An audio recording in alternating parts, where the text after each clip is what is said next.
পঞ্চলিঙ্গেশ্বর বাবার পুজো দেওয়ার পর আমরা উঠেছিলাম এই হোটেলটিতে। পরের দিন সকালে চেক আউট করে আমরা চললাম পঞ্চলিঙ্গেশ্বরের নিকটবর্তী জায়গাগুলো দেখার উদ্দেশ্যে। পঞ্চলিঙ্গেশ্বরের এই ভিডিওতে আপনাদের স্বাগত। এই ভিডিওতে আমরা ঘুরে দেখাবো পঞ্চলিঙ্গেশ্বরের নিকটবর্তী দর্শনীয় স্থানগুলি। তো চলো যাওয়া যাক।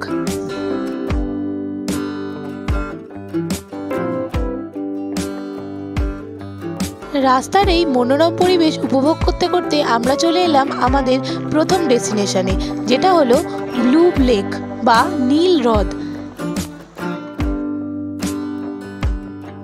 এটি বালাসোর টাউন থেকে 15 কিলোমিটার দূরে অবস্থিত।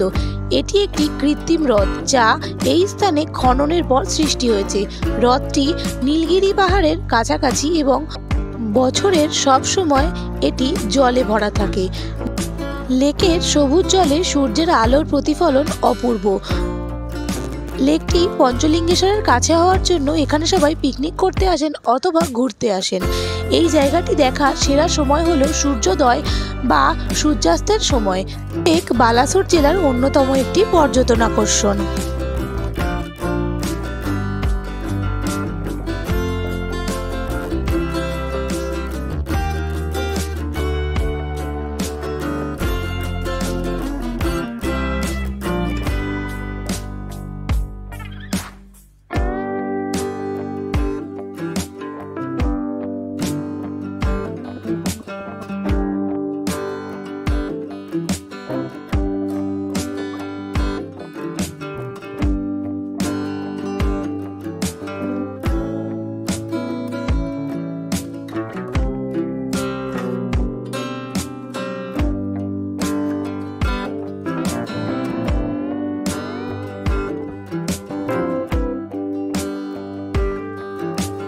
দেখার পর আমরা চললাম ইমামি জগন্নাথ টেম্পলটি দেখার উদ্দেশ্যে। সুন্দর ইমামি জগন্নাথ মন্দিরটি বালাসোর শহর থেকে 7 কিলোমিটার দূরে অবস্থিত। এই মন্দিরটি ইমামি দ্বারা নির্মিত লাল পাথরের সাথে একটি বিস্ময়কর স্থাপত্যের মডেল, যা এই স্থানটিকে অনেক দর্শকের দৃষ্টি আকর্ষণ করে। শ্রী জগন্নাথ দেবের এই মন্দিরটি উড়িষ্যার দ্বিতীয় পুরী মন্দির হিসাবে ডাকা হয়। ইমামি জগন্নাথ মন্দিরটিকে দেখে মনে হয় যেন এটি রথের চাকার ওপর তৈরি করা হয়েছে।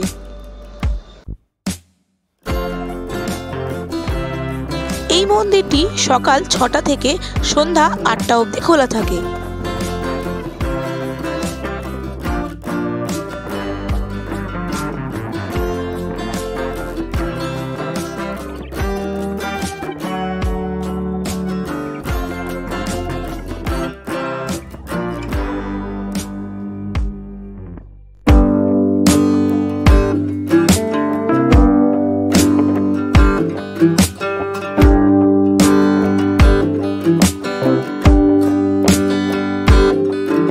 নিচের এই মেঝেটা এতটাই ঠিক গরম, পা ফেলা যাচ্ছে না, পুরো তেতে আছে একদম, পায়ের তলায় ফোসকা পড়ে যাবে মনে হচ্ছে। আজকে গরমটাও প্রচণ্ড বেশি। আজকে বৃষ্টি হয়নি সকাল থেকে। আমরা পরশু থেকে ঘুরছি, পরশু থেকে অল্প বিস্তর বৃষ্টি পেয়েছি, কিন্তু আজকে একটুও বৃষ্টি হয়নি। আর আজকে গরমটাও প্রচণ্ড বেশি। এই আমরা এসে গেছি এখন ইমামি জগন্নাথ টেম্পল। এই মন্দিরটি খুবই সুন্দর, জগন্নাথ দেবের একটি মন্দির এখানে।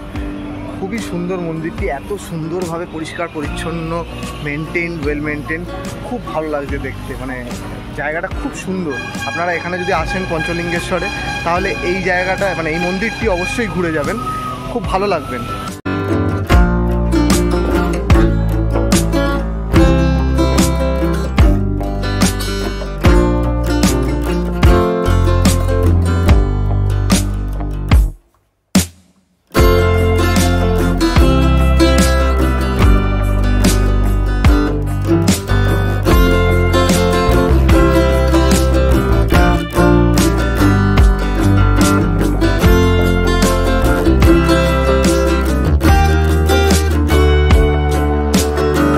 ইমামি জগন্নাথের এখানে প্রসাদও পাওয়া যাচ্ছে, ভোগ প্রসাদ পাওয়া যাচ্ছে, তারপরে খাজা পাওয়া যাচ্ছে, আরও পায়েসও পাওয়া যাচ্ছে।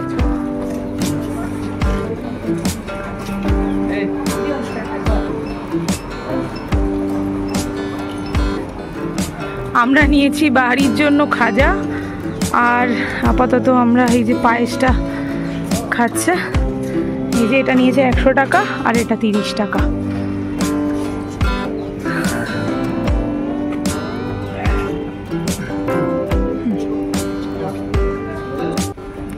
তোমরা এখানে চাইলে ভোগও খেতে পারো। আমরা টিকিট কেটে নিয়েছি, কুপন কেটে নিয়েছি 60 টাকা করে।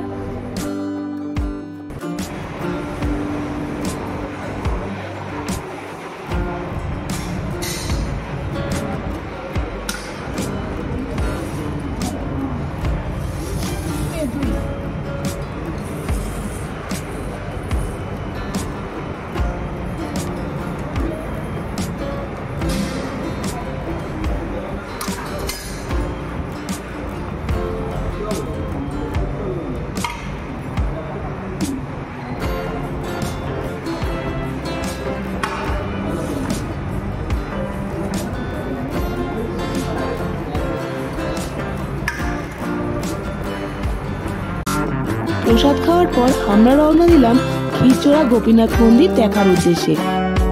যেহেতু দুপুর হয়ে গিয়েছিল তাই জন্য মন্দিরটি বন্ধ হয়ে গেছিল।